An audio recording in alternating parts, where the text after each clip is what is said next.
Assalamualaikum warahmatullahi wabarakatuh. Halo teman-teman, kami dari kelompok 5 ingin menjelaskan tentang konseling ego. Tetap ikuti kami terus ya teman-teman. Baik, yang pertama saya akan menjelaskan tentang konseling ego. A. Konsep dasar dan sejarah konseling ego. Erikson merupakan seorang mahasiswa dan pengajar seni. Setelah lulus, menurut Erikson, institut pada Wiener Psychoanalysis pada tahun 1933, ia berhijrah beserta istrinya pertama ke Denmark, kemudian ke Amerika Serikat, pada mana dia sebagai psikoanalisis anak pertama pada Boston.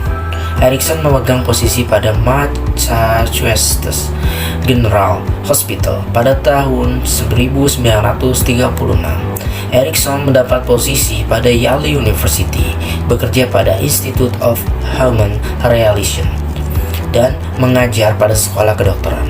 Setelah setahun mengamati anak-anak Sioux pada Dakota Selatan, dia bergabung menggunakan staf guru University of California pada Berkeley, bekerja sama menggunakan Institut Kesejahteraan Anak dan membuka praktik. Erikson mendeskripsikan adanya sejumlah kualitas yang dimiliki ego, yakni kepercayaan dan penghargaan, otonomi dan kemauan, kerajinan dan kompetensi, identitas dan kesetiaan, keakraban dan cinta, generativitas dan pemeliharaan, serta integritas. Berikut merupakan ego yang paripurna dari Erikson.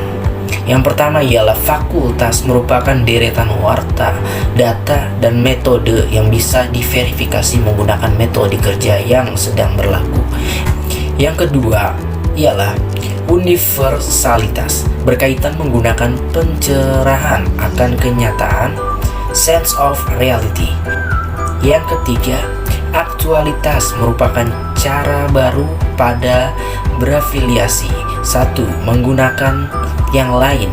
Melanjutkan pembacaan materi, yaitu yang pertama yaitu teori kepribadian Erikson. Menurut teori ini, insan tidaklah didorong sang tenaga menurut pada, melainkan buat merespon rangsangan yang berbeda-beda setiap individu pada kehidupannya probabilitas menggunakan lingkungan.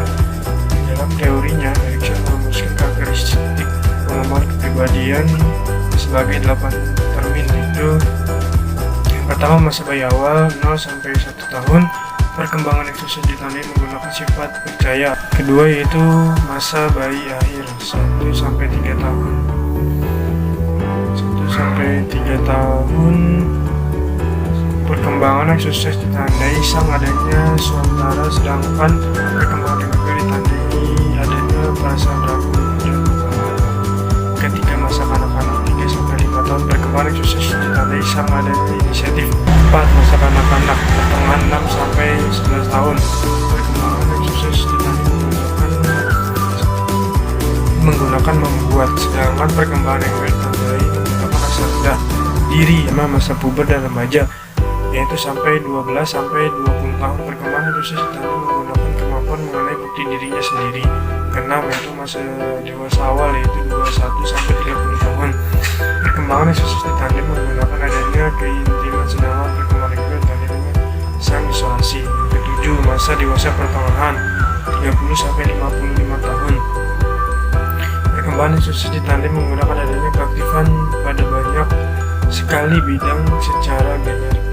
Yang kedelapan itu masa dewasa akhir 55 tahun ke atas, perkembangan eksklusif ditandai menggunakan keterpaduan, dan perkembangan yang gagal ditandai menggunakan keputusasaan.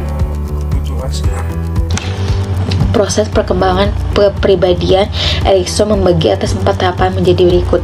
Yang pertama, ego berkembang atas kekuatan dirinya sendiri.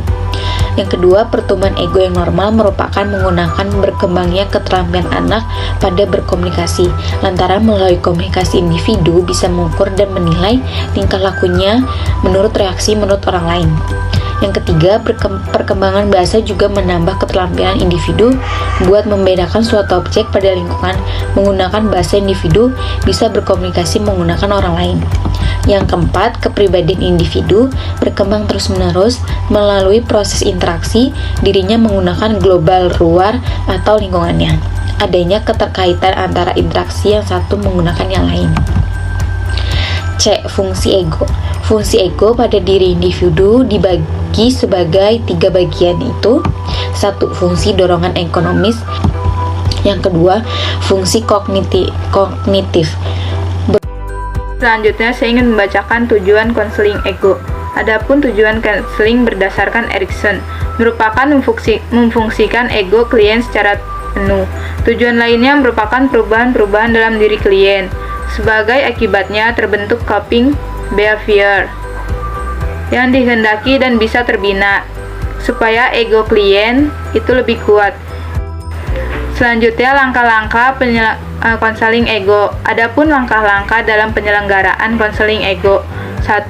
Membantu klien menelaah perasaan-perasaannya berkenaan menggunakan kehidupan. Kedua, klien diproyeksikan dirinya terhadap masa depan. Ketiga, konselor mendiskusikan beserta klien kendala-kendala yang ditemuinya buat mencapai tujuan masa depan.